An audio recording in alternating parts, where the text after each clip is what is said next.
a mind-numbing 165.1 decibels. With a blast louder than a jet engine, the Beast makes boom car history, claiming the title of loudest car in the world. Believe it or not.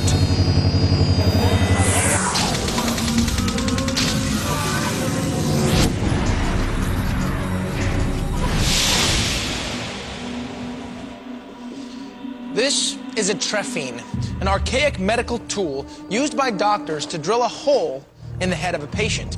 It was supposed to cure anything from a headache to hallucinations. Now, of course, it's unthinkable that this shocking procedure would still be performed today in the 21st century. Actually, think again.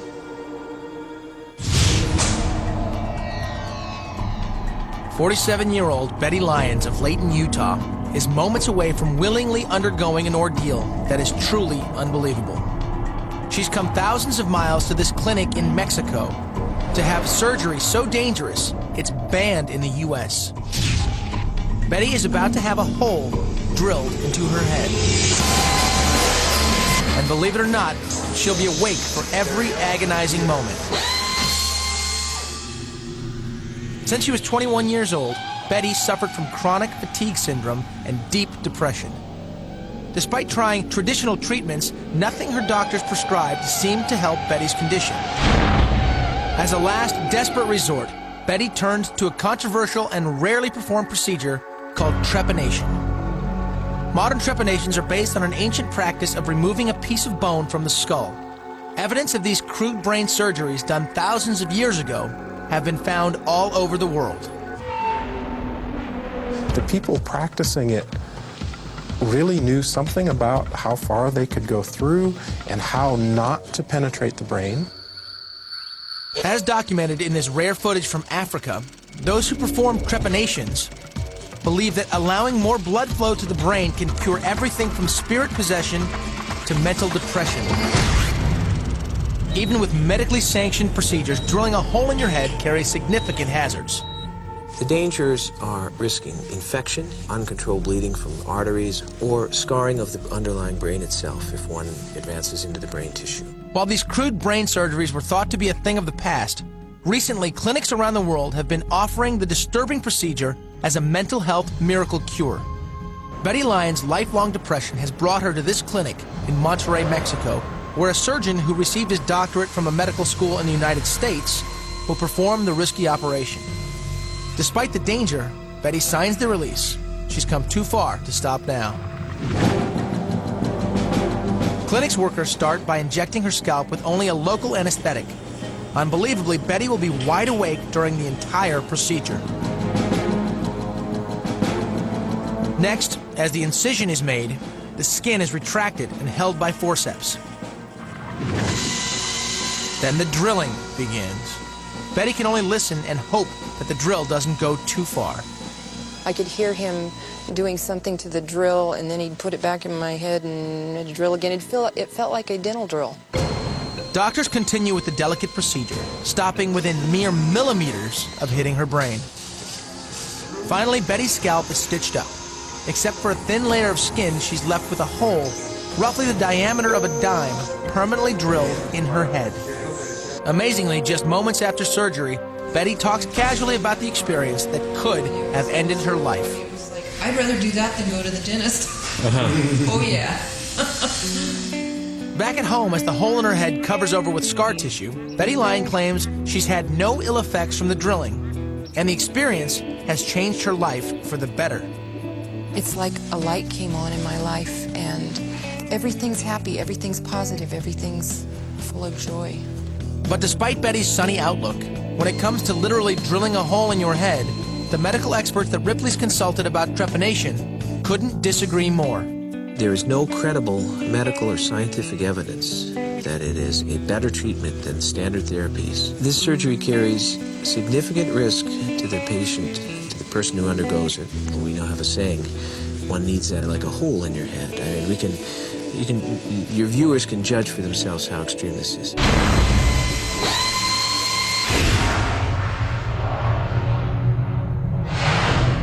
Wow. Betty will now have to live the rest of her life with only a thin layer of skin covering the hole to her brain.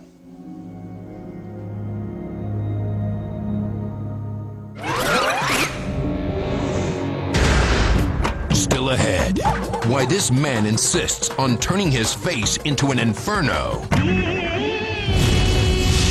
Plus, the secret fleet of birds keeping passenger flights safe from disaster.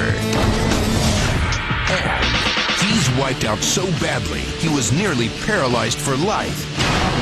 But that isn't stopping skateboarder Danny Way from taking a 4-story dive out of a chopper.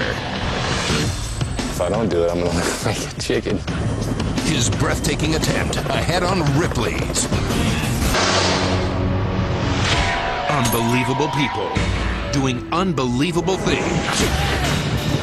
These men and women can perform these extraordinary acts because they have dedicated their lives to understanding all of the risks involved. So remember, never tempt fate and never attempt the unbelievable act you are about to witness. Don't do it. For centuries, India has been home to unique festivals and unusual traditions. But this entertainer takes it to extremes. Because when he puts on his act, he risks catching his face on fire. Since Rajendra Tiwara was a young man, he dreamed of finding a way to shock and amaze his friends. One day he realized he had the perfect trick growing right under his nose. First, Rajendra fireproofs himself, coating his face with ointment and twisting his hair into straws, providing a safe platform for the candles he inserts into his beard. Amazingly, Rajendra, who has never been seriously injured, has even pulled his own teeth, giving him more control over his facial muscles, so he can actually make the candles dance. Regularly thrilling crowds, he pushes his performance to its peak by keeping these burning flames fluttering only inches from his face. Now that's one hot act.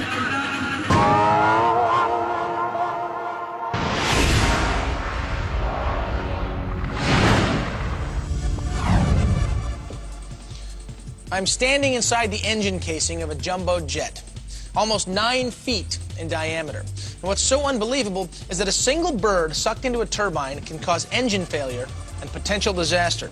But at New York's JFK Airport, they have a very unusual secret weapon to keep this from happening. Metal detectors, trained dogs, X-ray scanners. Despite all these sophisticated measures used to get planes safely in the air, security at one of the world's busiest airports has gone to the birds. Literally. Believe it or not, trained falcons are keeping the runway of New York's John F. Kennedy Airport safe for millions of airline passengers. It was 1975. A jumbo jet was forced down and caught fire during takeoff. Investigators found the cause. Birds from the runway had been sucked into the jet's engines. The problem of birds at JFK is that they occasionally cross into the airspace, and then aircraft, they hit a bird in the air. It's a little-known fact, but these bird-related accidents are common at airports. Injuries, deaths, and millions of dollars of damage have been attributed to the problem. Authorities at JFK have tried everything to get their birds to leave. Propane cannons, which produce a loud banging noise. Pyrotechnics, which are fired from a starter pistol. Unfortunately, these city birds grow accustomed to the noise and aren't easily scared off. So to deal with the problem, the authorities at JFK turned to nature and the ancient sport of falconry, a practice where these birds of prey are trained to hunt other birds on command. The result? A fleet of security falcons, on alert all year round. Stuart Rosell, one of 6 falconers employed at JFK, is the manager of the falconry unit. I've been a professional falconer for 15 years. Every hour, a falcon is sent out on patrol. If you're a starling or a crow or one of the smaller species of gull, then you grow up instinctively afraid of a falcon. In this case, Some stubborn geese in a nearby pond refuse to be intimidated. Stewart decides these hardened customers are a job for his star falcon, Lucky. Lucky's probably my favourite bird. When he flies properly, he's the most dramatic. The falcons are trained to respond to Stewart's lure. Once they see the lure, they go into attack mode. Any birds in the area quickly depart. In fact, JFK's Falcon program has been so successful that the airport hasn't had a serious bird strike-related incident in over 25 years. For Stewart, working with falcons is a labor of love, and he takes satisfaction knowing that his birds are helping to make JFK Airport one of the safest in the world. It really is a way of life for all of us. We're very passionate about it. I know if I had a pair of wings and I could fly, I'd be out there flying all the time.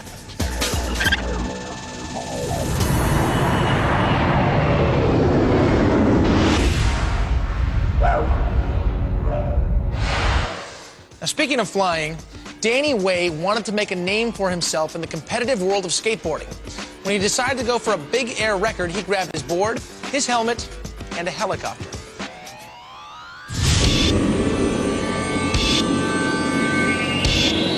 In just a moment, daredevil Danny Way will attempt a feat no one has ever tried. The most outrageous stunt the skateboarding world has ever seen, landing on his board after free-falling 4 stories from a helicopter. It feels amazing to be able to fly through the air without any wings, you know. At home with his son Jebediah and fiancée Carrie, Danny Way is like any other family man. What really sets him apart is a passion for riding anything on wheels or a board. And it's been that way since he was a kid. I've had my first skateboard since I've been a couple years old, but there's certain things you tap into sometimes and you just go, I love this. And growing up as a skater in San Diego meant Danny was at the very center of a booming skateboarding scene, jumping over just about anything. I've jumped over rails, walls, curbs, benches, picnic tables, houses. Basically everything that you can possibly think of that would be something for a skateboard to roll on. Eventually, Danny and a friend created the group Plan B to push the limits of the sport and make cutting-edge skateboarding videos. But one thing Danny didn't plan on was the toll skateboarding would take on his body. I've had 8 surgeries, both wrists, elbow, 3 on the knee, 2 on my shoulder. Ironically, it was while taking a break from skateboarding that Danny suffered his worst injury. It was an accident that almost cost him his career and his life. I broke my neck surfing, which took me out for about 1.5 years, and had neurological problems from bruising my brainstem and my spinal cord and all kinds of stuff like that. Danny was determined to get back on his feet, and after only 1.5 years of intense therapy, is back. Planning the greatest skateboard feat of his career. The setting, the super ramp. A specially built incline designed for skateboarders.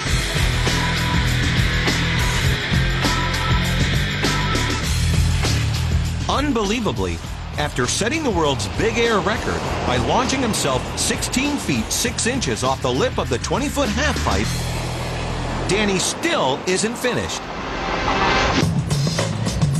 The daredevil has a surprise up his sleeve. He'll try something that's never been attempted before. Jumping out of a moving helicopter while simultaneously landing on his board and hitting the ramp nearly 40 feet below. Next thing you know, I was standing on the edge of a helicopter looking down going, all right, here we go. 4 stories above the ground, Danny knows what he's about to attempt is extremely dangerous. And I'm like, well, if I don't do it, I'm going to look like a chicken. But as Danny knows from a career full of injuries, jumping's the easy part. It's landing that's tough. And with Danny's injuries, missing could be disastrous. He tries once, but fails. Physically in agony, Danny isn't about to give up. He gets back in the chopper, determined to stick the landing.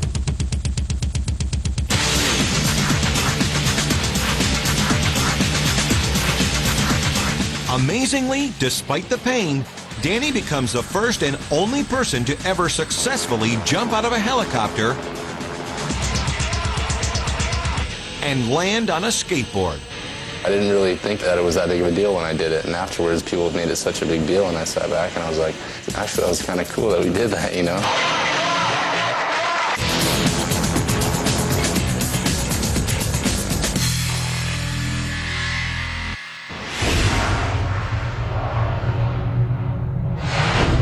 At 26 years old, Danny competes against kids who are half his age, and they consider him a senior citizen.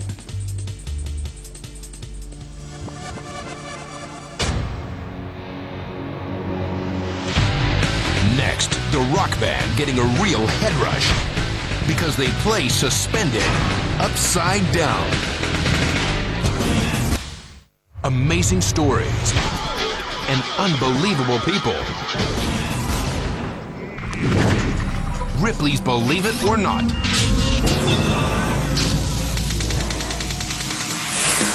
A Japanese band called Johnny is turning the Tokyo rock scene upside down.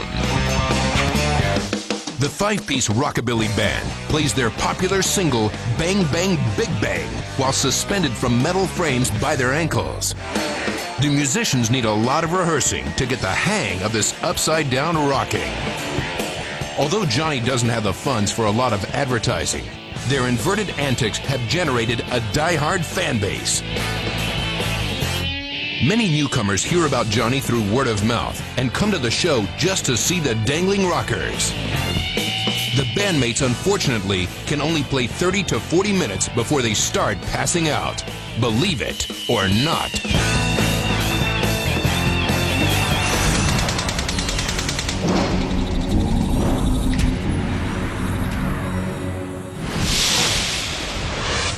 It's one thing to get a single tattoo, but Ripley's discovered a woman with hundreds of ink blots all over her body. She says it's part of a lifetime passion that she has for pussycats. Take a look. Becky B is a woman undergoing an incredible metamorphosis.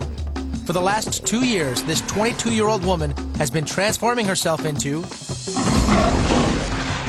a cat. And believe it or not, she's about to get her 800th tattoo. I started off with the first half of my back, and I just kept going. Choosing to modify your body is not about a chemical imbalance in your brain. It's not about you being a little bit weird. You can express yourself in so many ways, and this is another way to express yourself. Becky is preparing to have the next series of spots applied to her body.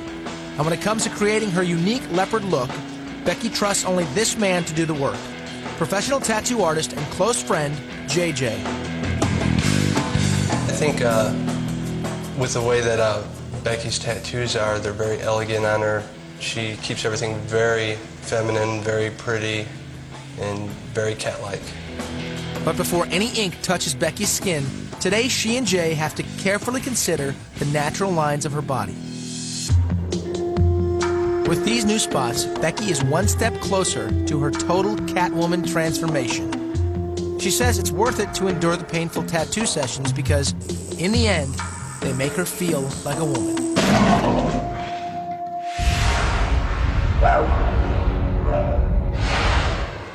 Becky is not finished yet.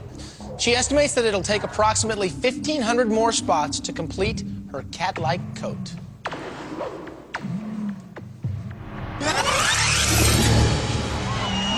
Still ahead, why this innocent-looking party favor hides a violent and deadly history. The truth behind its ghastly past when we venture into the Ripley's vault. Next.